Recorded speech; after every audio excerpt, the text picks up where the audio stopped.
President Isaias Afwerki President Yoweri Museveni ب18 حسب كتما كامبالا معكنا زينا غازيطا مغلጽ هبم كلتيوم مراحتي نت بكوميتيتات منيسترات كلتين هاغرا استبصح ابزوباو سلامن صتان اغراو غدات نغدي وفري تمرتي تعنا سيفل افيشنن مراخبيتاتن زغبر متحغاز ناي مدلدال سمع مقبال نتغباريو بزلعل خسرحو مخانو مارغاغيصوم President Museveni عدت President Isaias Afwerki اب Uganda ازيو اغداسن نخلو فتاو سلامن لمعاتن حيال ملختي زمحلالفن مخانو تقيسو نتوم باهلن كبرتاتن زباو ግንባር ካብ ዘይምፍላጥ ኣብ ልዕሊ ኤርትራ ዝተፈላልይ ጥቕነ ዘካይዱ ሓቅን ኩነትን ኤርትራ ብጭቡጥ ንኽፈልጡ ዕድል ዝሃበ ይኽብል ኣብርሂቡ ፕሬዝደንት ሙሴቪኒ ኣስዒቡ ንኤርትራ ምስ ግብረ ሽበራ ኣተኣሳሲርካን ምቕራብ ዝግበር ዝኾነ ይኹን ፈተነ ካብ መትከላት ህዝባዊ ግንባር ወፃእ ንዕኡ ካብ ዘይምፍላጥን ምዃኑ ብምሕባር ሃገሩ ኣብዚ ጉዳይ ዝንጹር መረዳእታን ኣረኣያን ከም ዘለዎ ኣረጋጊጹ President Isaias Afwerki በወገኑ ኤርትራ አምስፋን ሰላምን ጸጥታን ዞባ ቀርና አፍሪካ አህጉር አፍሪካን ዓለምን ካብ አዝሕተ ዘበለ ከም ትፍጽም በመነጻር መርገጺ ኤርትራ ኣብ ጉዳይ ሶማል ዘይቀየር ምዃኑ ጉዳይ ሶማል ድማ ተሳትፎ ሁሉም ሶማላውያን ሓንቲ ብልጽግትን ጥምርትን ሶማል በመስራሕ ጥራይ ዘላቕ ፍታሕ ከም ዝረክብ በመነጻር ነዚ ሓቂ ዚጎሲኻ ምስተፈላለዩ ስምዒታትን ድሌታትን ሓዊስካ ምትንታኑን መሓዙን ናብ ቁኑዕን ርትዓውን መደምደምታ ዘብጽሕ ኣይኮነን ክብል ኣስሚሩሉ زخوركم تخاتلتي ملؤ تحسو نايتي President Isaias Afwerki President Yoweri Museveni زهبو غازيطا مغلጽن مس President Isaias Afwerki استخايد ቃለ መጠይቅን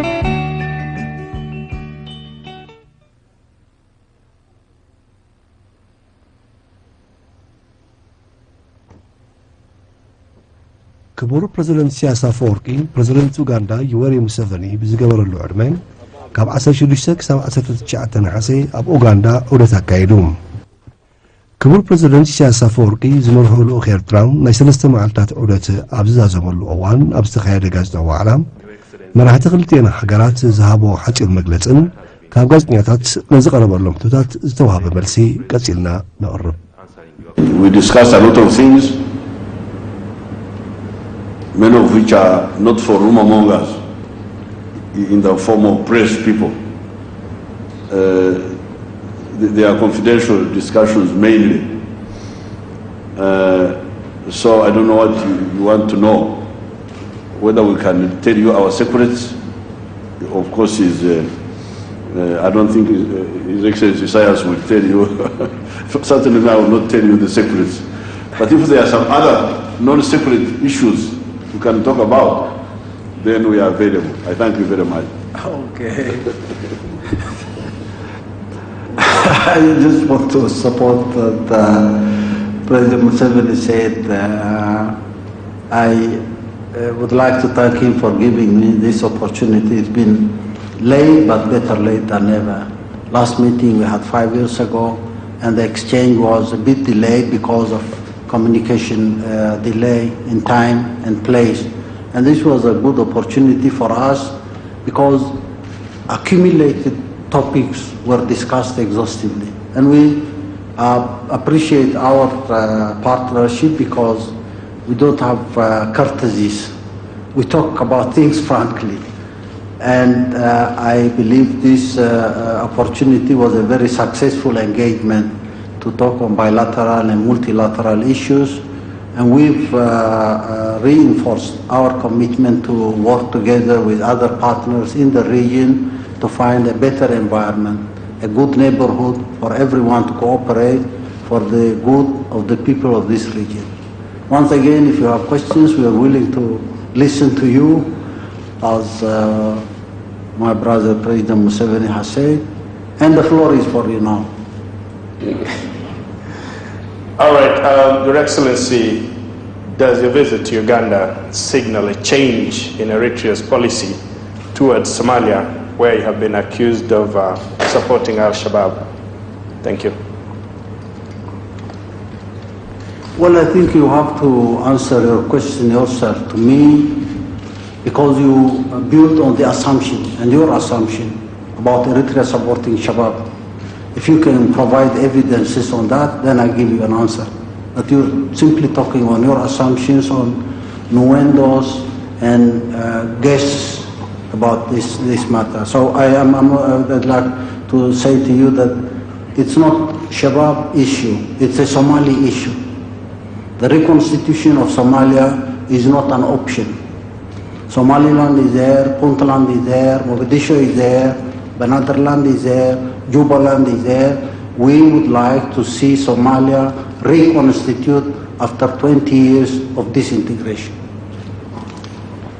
Thank you very much. I'm Isaac Kimaka from Daily Monitor. My question goes to the visiting head of state. Your Excellency, a recent report by the UN accused you of supporting militant groups that have brought instabilities in Africa, in the Horn of Africa. And one of the groups, and there was an attempt by your government to bomb an African Union summit in Ethiopia. What's your take on that? It's very sad that all these fabrications have made their way to the minds of many, and including the media. We don't have an excuse to use one faction. I say Shabab is serving the interests of one to maintain the disintegration of Somalia and give Shabab an opportunity to flourish and influence and broaden its influence in Somalia by their doing. They like to see that happen. It's an excuse for them to keep Somalia disintegrated and this confusion to go on indefinitely and affect the stability of the Horn of Africa and continually be used as a pretext for promoting other agendas in the region. Shabab is not an issue. Somalia is the issue. And that should be addressed. If the United Nations is genuinely interested in bringing peace to the Horn of Africa and bringing Somalia to reconstitution, Shabab would be irrelevant to that ultimate goal. So I don't want to get in talks about Shabab. You get this out of your mind. Somalia is not Shabab. This obsession about Shabab is what's causing the problem there. The main issue in Somalia after 20 years of disintegration is the reconstitution of Somalia. That is a major issue and a major concern for everyone in the region and for Somalis above anyone else. Trying to distort the issue to one small faction in Somalia and compromise the integrity and the future of generations in Somalia is meaningless at all. I would urge everyone to revisit all that disinformation coming from here and there. They would also tell you that the bombing of a hotel in Uganda, as they would like to name it was codenamed as Mara Retreat and was designed, planned and implemented by Eritrea. You can't live on this information. And those who are fabricating this as a matter of business for them are wasting their time. This is to Your Excellency Isaias. It's now been noted that your country has reapplied again for a permanent seat at the AU after 7 years absence. And also you've now also rejoined the IGAD, and questions are being asked. Is your trip to Uganda a last-minute diplomatic stance by you and your government to rejoin the international community after isolation, and you've been also called a secretive country because of the latest UN Security Council vote? They are preparing a vote on adopting a report of accusing you, the Asmara government, of working to destabilize the Horn of Africa nation, and of course, as others have been saying here, financing the armed groups or rebels or militia in Somalia, Sudan and Djibouti. So would you say you are under a lot of pressure? And on we said one question. On the back, it's the same question, Your Excellency. Keep it one. So have you been pushed and you're asking your friend, Your Excellency, for some help? No, I can first answer that. He did not ask me for any help on that. I don't need to ask President Museveni any help for that. Those who perceive that there is pressure on Eritrea are wishful thinkers. the dream of something that does not exist. No pressure can be exerted on Eritrea on fabricated lies. No one will care about that. This is sickness, in my opinion, of those who wishfully think that this case is happening. Shabab, a bombing here, a bombing there, and I come to ask the favor of my brother, President Museveni, to save my neck from all this problem. This is an illusion or a delusion. Yeah, the gentleman over there, yes. You. Max Delaney from the French newswire AFP. A question to Your Excellency President Isaias. Some of your neighbors, Ethiopia and Djibouti, are pushing for sanctions to be imposed on Eritrea following the UN report. What is your reaction to this? And does President Museveni support your country's cause to not impose sanctions? President Museveni will not support anything because the assumption that there are calls from a number of countries in the region would provoke a very simple reaction. What are your evidences? Make them public. Come with your evidences and prove those, whether they are true or not. And then people can make their judgment. President Museveni or anyone else, once these facts are provided transparently to anyone, a president, a minister, or anyone from the region, then people will have a right to respond based on factual information, not innuendos or fabrications. So President Museveni will not be obliged to support our position of denying all these fabrications. He need not go to that end because it's a futile thing for anyone to imagine that there is a case and there are supporters and not supporters for that case. Basically, you need to prove your accusations with concrete evidences. Then people can make their judgment. Maybe here there is something President Isaias didn't bring out on this issue, what he told me in private. And he said, you know our history. If we want to do something, we don't go to blow up women who are dancing in a nightclub, who are not involved in politics. Maybe we would go and shoot the individual who want to shoot, not blow up merrymakers in a club. And I thought you should have this information because the history of EPLF is very well known. I found that, I thought I should inform you about that. So what he's saying is that the very nature of those accusations are not typical of what EPLF would do. EPLF, the party which he heads. That's what he told me, and I thought I should inform you about that. The lady over there. Because those actions are cowardly actions. NRM cannot do them. We cannot go and plant a bomb in a restaurant. When you know people who go in a restaurant, many of them are not serious. They are not political. They just go to make merry. Now to go and plant a bomb there, certain NRM will never do it. And what His Excellency was saying that, you know the history of EPLF, who wouldn't do that type of thing. That's what he was saying. In other words, he was saying that even if you didn't have the facts, you could deduce from the nature of the problem that EPLF could not be part of that. I thought I should bring that one out. But again, to add emphasis to this, we don't have a tradition of hijacking, kidnapping, bombing in our history. We've never humiliated prisoners of war.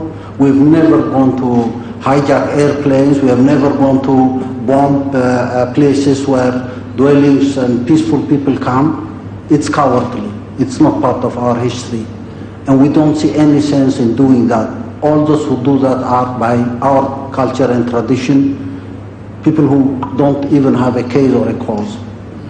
Now to simply fabricate and accumulate these lies and disseminate them to create an aura of suspicion about this or that credibility from on the Eritrea side is totally futile.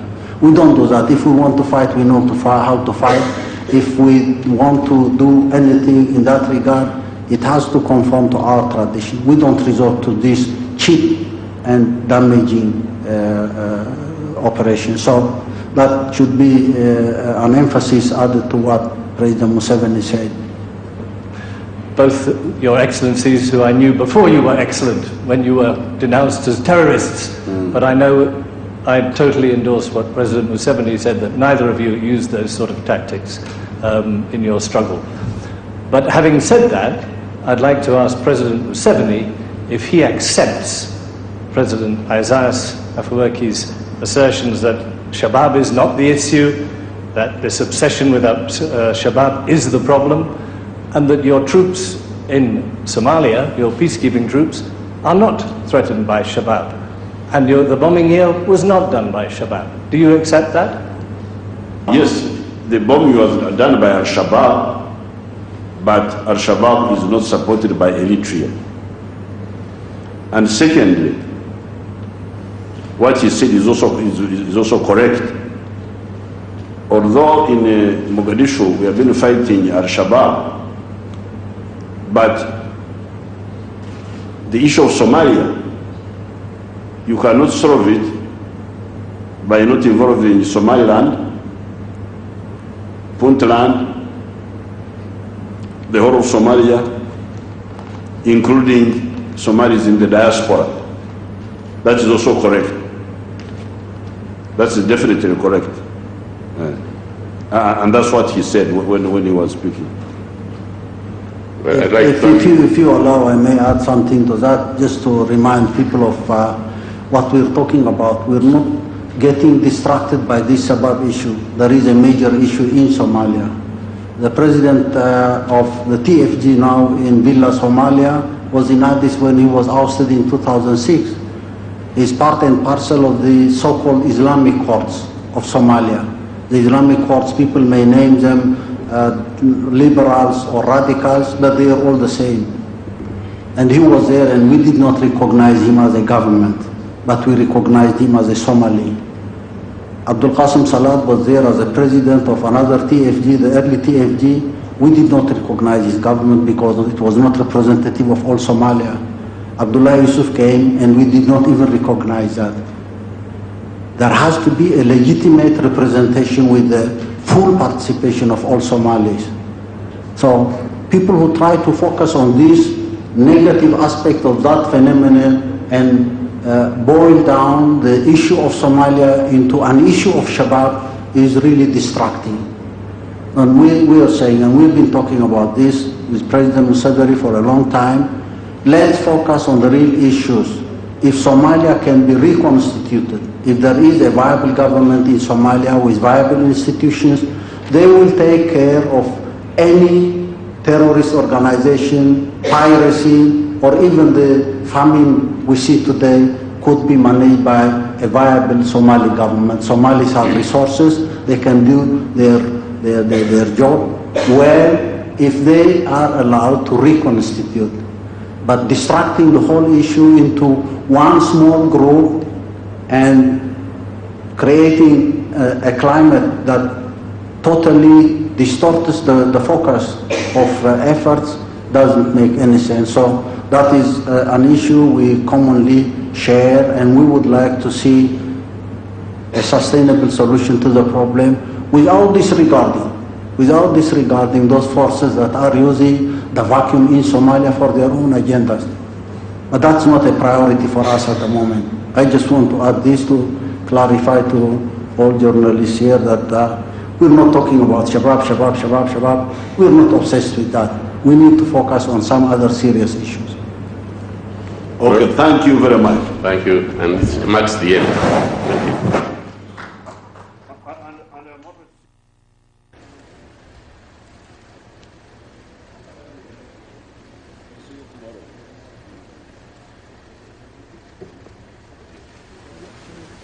Thank you.